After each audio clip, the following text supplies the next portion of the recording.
My son is almost 17. This Christmas we bought him an expensive computer gaming chair, as he plays a lot of online multiplayer shooters. My son has some anger issues, which he's currently in therapy for, and these shooters tend to bring out his temper more than normal. However, for the past few months he's been keeping it together well, so I figured the chair might be a fair present. I was wrong, because the day after Christmas he was gaming, started to have bad luck. He was losing his patience. This culminated in him screaming insults and then picking up his chair and slamming it into the ground, breaking the back of it.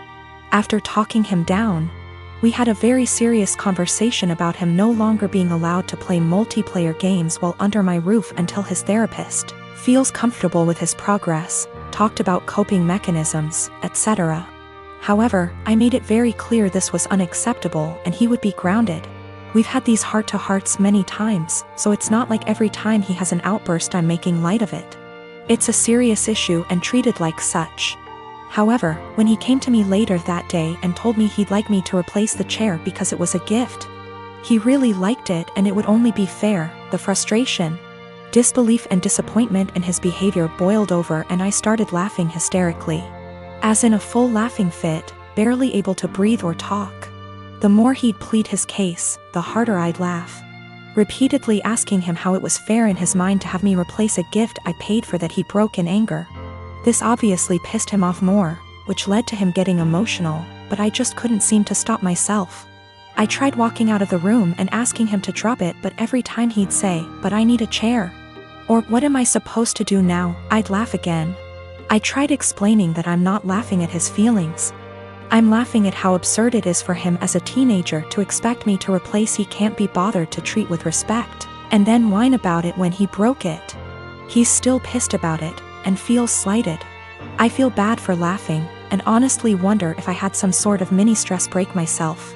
Because it's never happened before and I couldn't seem to stop. But at the same time, I stand by the fact that his request was ridiculous enough to make most people want to laugh. I have been with my partner for 7 years. We initially met online, and after meeting in person a few times, and realizing our affection for one another, we found it promising to move in together. I moved from California to Pennsylvania to be with him throughout graduate school. All was seemingly well during this time. I have never really had any reason to not trust him. I encouraged him to very much so, to try his best to make friends, or to explore hobbies on his own outside of the various ones we share, because I have my own passions. And I found we connected most when we met in the middle through conversations about these passions, through the act of explaining or showcasing what we've taken in or learned. Throughout these 7 years, he has struggled with very low self-esteem, and though I don't necessarily think of myself as the pillar of self-love, the depth of mine doesn't reach the low perception of his self-value. Because of this, he has seen and stopped seeing both a counselor and a therapist, and has been on medication to help for the last 6 months. Things were seemingly well between us, and continued to be pretty fluid. We continued to share things, and take long walks, and were pretty open-ended about where we stood in the relationship. If one was feeling a bit of an ebb, the other would pick up more of a share, and vice versa. However, things took a bit of a dip about 2 days ago when I felt the ebb, and asked him about it. Initially, he said there was really nothing wrong. And perhaps I was just feeling this way because with our schedules we haven't been able to see one another for long periods of time like we are used to, which is true. But the feeling continued to irk me, and when I asked about it a second time, he confessed to me he had begun talking to another girl from another country via Instagram direct messages. And though things between she and him never crossed the boundaries of platonic friendship, he really loved the initial rush of someone asking him questions about his favorite movie, his favorite album, his favorite book. All things he and I already know very well about one another. I asked if he'd sent any selfies, or anything risque, and he said no, though I can't confirm, because he deleted the messages. A good deal of me believes him, because of how open he was about the initial conversations to begin with. We slept apart, and I just felt really confused the entire night, because I couldn't really resonate with wanting that sort of attention from someone else. If anything, his yearning for that type of attention sort of hurt. It felt like I wasn't doing enough, or giving enough. The next morning, Though I don't have an Instagram, and am not on the app, I went to check his using the desktop version, and found that posts where he once called me the love of his life, or a specific post with a gift I gave him that once said, "Greatest gift from the greatest girl," were still on his profile, but the words, "girlfriend," or "love of my life," were completed erased. With this realization, my confusion and hurt turned to very real heartache. I called him and asked if he had deleted these words from the specific posts, and with shame, he said yes, he did. When I asked why, he said it was because he just didn't want the attention from the girl asking him about himself to be disrupted if she found out he was in a long-term relationship. I guess this is where I asked the obvious and questioned why someone who is just asking about your favorite books, movies, etc., would be driven away by the fact that you have a girlfriend. And he said he didn't know why he did it, and that it was a massive mistake. At the risk of seeming toxic, and I will take full accountability for seeming so or being so, I asked him to please deactivate his Instagram for the time being while we sort through this, his Twitter as well. He did, and though I was feeling a bit of relief about that, I couldn't help but feel a bit saddened that he didn't choose to do that on his own for the benefit of our relationship. He had to wait for me to ask, which again, just made me feel like such a toxic and controlling partner. Two things I always strive to be so far from. When he got home from work, we discussed everything at massive length, and he continued to swear up and down that these conversations pertained strictly to music, movies, and books, and he didn't have interest in her. Just interest in the initial rush of the attention he was receiving. We read a few articles, and he broke things down to me as his self-esteem has never been lower.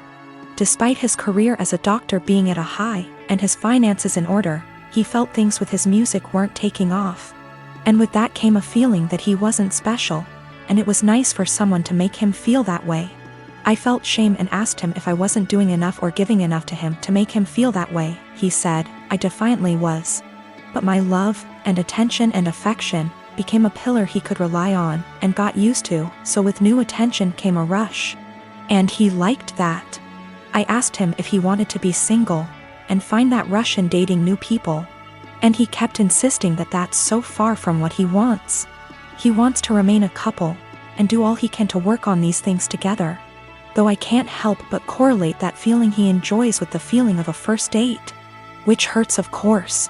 I told him I didn't really see how we could move past this because there was nothing much for me to make an attempt to work on moving forward. This seems to be a self-stemming problem that I emphasize with, but just don't want to be on the receiving end of the counter effects. So though it is incredibly uneasy to begin to think of how difficult it'll be to begin again, it is just as difficult to think about how difficult it would be to stay and try to rebuild back up an issue that I feel like just a bystander. When it comes to this has all been very painful, and if this comes to an end, I just want it to be as civil and as possible. He deserves to love himself, but not at the expense of the love we have between us. I deserve love that is stable and comforting, and not laced with newfound paranoia. Despite this all, my heart is still very much in this, of course, and he has been very vocal about how it was just one mistake. Nothing happened, we can work through this, etc.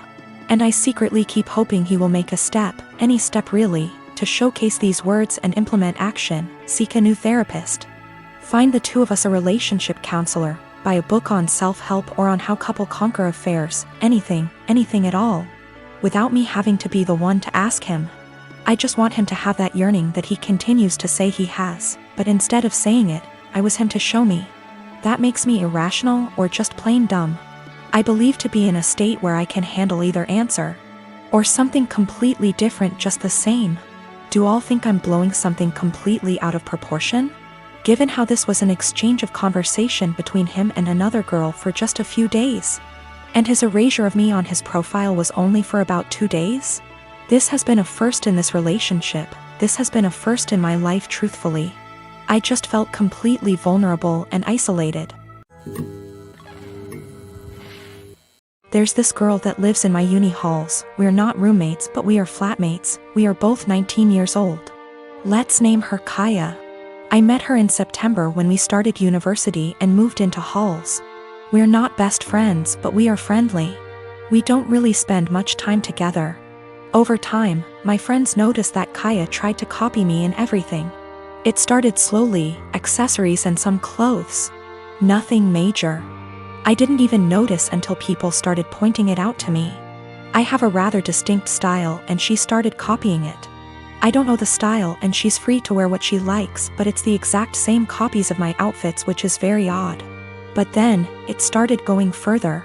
I dyed my hair, she dyed her hair, I bought something for my room, she bought the same thing. I started chatting with a guy. She became obsessed with that guy to a point that whenever I had a male friend or guy I was interested in over, she would go out of her way to try and get their attention, coming down to the kitchen in nothing but a towel, she never used to do it, etc. And she would do anything to attract attention. Now, don't get me wrong, I couldn't care less if the guy was looking, and even if it was my boyfriend looking. I'd have a beef with him, not her, but the blatant attention-seeking behavior was just odd. I joined societies and sports, and after she found out, she joined the same ones I did. Basically, everything I do, she copies eventually. It's just really creepy, but I haven't said anything, I wouldn't even know what to say. Over the Easter break, my friend and I were at my family house, a bit drunk, and decided to test out whether Kaya really copies everything I do. I made a post on social media about shaving my head. My friend does hairdressing and she helped me out faking shaved head, and I posted a photo with shaved head. I deleted the photo few days later and forgot about this whole thing. After Easter break was over, we had uni exams and I was focusing on that. Imagine my shock when I came back and Kaya had shaved head. And she was pissed when she saw me. She started shouting how I lied to her and why would I do that. She went on and on and on, really angry. Admittedly, I ignored her and hid in my room. She sent me a text telling me that she expects me to pay for her wig as it's my fault she shaved her head. I replied that absolutely not, that it was not my fault, and she decided on her own to do that. She kept attacking me over it every time I saw her. It's been a few days since I came back from Easter break. My exams start tomorrow, and yesterday I received an email from my university asking me for a meeting over the issue. She reported me to uni over something she's done. I am genuinely confused. Was I really in the wrong? My girlfriend and I have been dating the past 5 years, since college. After graduation, we were semi-long distance, living close enough that we alternately visited almost every weekend. In 2018, and got a job in my city, and we found a place and moved in together. Now's a good time to mention the security cameras in our house. Break-ins are unfortunately common where we live. We thus got some motion-activated cameras, one of which has a view of our kitchen, to monitor the back door. The cameras only record when there's motion so they can retain footage for a very long time. And of course knows this about a year ago, and started complaining I wasn't contributing equally to chores. I've been obsessive about chores my whole life. Growing up, not doing the dishes meant no video games for a week. When I lived with roommates, I was always the chore Nazi, making damn sure we all stuck to our chore wheel. And is just as fastidious about chores, so we just naturally alternated who did what. I'd just been brushing her remarks off, but over the last few months they've become much more aggressive. E.g. I was vacuuming and said, "Look at you finally cleaning up around here." I replied that we alternated vacuuming, to which she retorted, "No, you've vacuumed maybe twice since I moved in." Exchanges like this have been happening so frequently that I began to doubt my own recollection. Am I not as clean as I thought? Finally, she exploded at me last week. She said that having to stay home constantly over the past weeks exposed how little I do around the house, and that she didn't move in just to be my maid. Questioning my own sanity, I spent a few hours going through the entire 1.5-year archive of security camera footage, and tallied the exact number of times the kitchen cam caught each of us doing dishes. Our cleaning supplies, vacuum, mop, etc., are in the kitchen pantry, so I also tallied up how many times we grabbed cleaning stuff. To my vindication, the tally showed that we indeed split chores equally. She vacuumed / mopped 5 more times than I did. I did dishes 20 more times than she did. Given that we vacuum / mop at least once a week and do dishes at least every day, these are insignificant differences over the year and a half we've lived together. When I confronted Anne, she shrugged off her behavior as remembering things differently, but the real sin here was what I did, which she called an unforgivable violation of her privacy, akin to abusive stalking. She has broken up with me and is trying to move out, although obviously this is difficult due to current circumstances. I'm totally heartbroken, and was the love of my life, and I can't believe she destroyed our relationship like this. To make matters worse, she told many of our friends, who are mostly siding with her. They've been texting me that what I did was creepy, abusive, controlling, invasive, etc. I'm at a loss. I'm beginning to think I'm the one who's off base here.